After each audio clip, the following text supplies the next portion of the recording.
कभी कभी क्या आपको लगता है कुछ छाया सी आपके पीछे है? एक लम्हा जो कभी गया ही नहीं। अचानक सब कुछ बदल जाता है, जैसे अतीत फिर से सांस ले रहा हो बिना चेतावनी के। एक आवाज, एक खुशबू, एक धुंधली झलक, और आप फिर उसी कमरे में हैं। वही रात, वही दर्द, सब लौट आता है। क्यों? क्यों भाग नहीं पाते हम?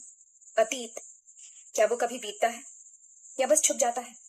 डर, ये इतना गहरा क्यों है? आवाज क्यों नहीं निकलती? क्यों सब जाम हो जाता है?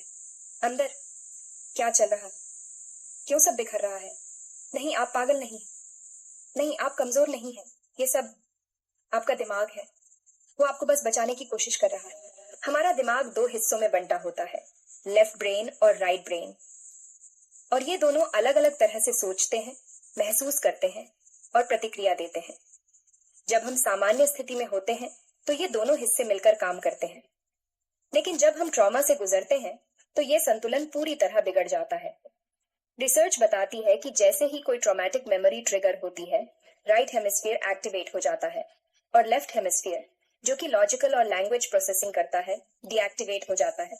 आप सोचती हैं, क्यों मैं कुछ बोल नहीं पा रही? जवाब है ब्रोकस एरिया। वो हिस्सा जो आपके विचारों को शब्द देता है, वो उस समय शट डाउन हो चुका होता है। ब्रोकस एरिया दिमाग के लेफ्ट फ्रंटल लोब में होता है।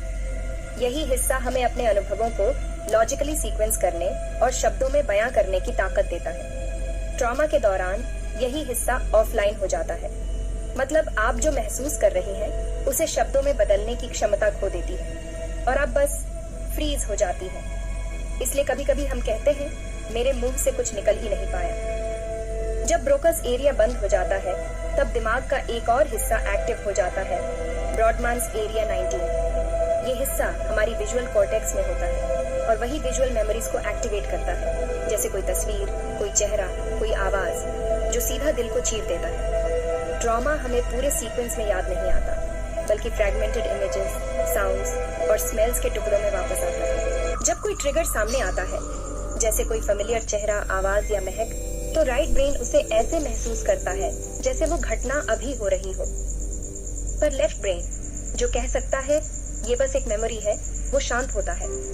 नतीजा, आप फिर से उसी दर्द, डर, शर्म और गुस्से को जीने लगती हैं और आपको समझ ही नहीं आता कि ये सब फिर क्यों हो रहा है। राइट ब्रेन गर्भ में ही विकसित होना शुरू हो जाता है।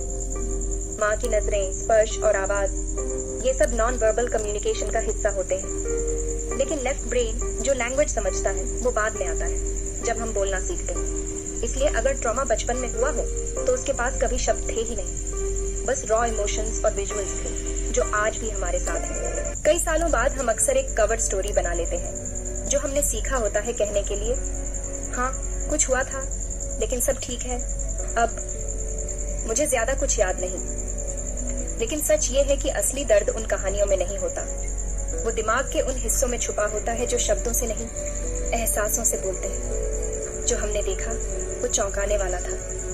ब्रेन स्कैन्स में ट्रॉमा का असर बिल्कुल वैसा ही दिखता है जैसे किसी व्यक्ति को स्ट्रोक आया हो। मतलब ट्रॉमा सिर्फ इमोशनल नहीं, वो फिजिकल इफेक्ट भी छोड़ता है हमारे दिमाग पर। अब जब हम ये समझ चुकी हैं कि ये सब दिमाग की प्रतिक्रिया है, तो हीलिंग भी मुमकिन है। Therapy, EMDR, body movement, journaling, ये सारे टूल्स हमारे लेफ्ट ब्रेन को दोबारा एक्टिवेट करते हैं, ताकि बिखरे फ्रैगमेंट्स को जोड़ा जा सके और एक पूरी कहानी बनाई जा सके। ट्रॉमा आपकी कहानी का अंत नहीं है, ये सिर्फ एक ऐसा पन्ना है जो बिना लिखे रह गया, और अब आप उसे लिख सकती हैं, अपने शब्दों में, अपनी रफ्तार से। अगर आप भी न्यूरोसाइंस और ट्रॉमा को समझना चाहती हैं और हीलिंग के इस सफर पर मेरे साथ चलना चाहती हैं, तो चैनल को सब्सक्राइब कीजिए।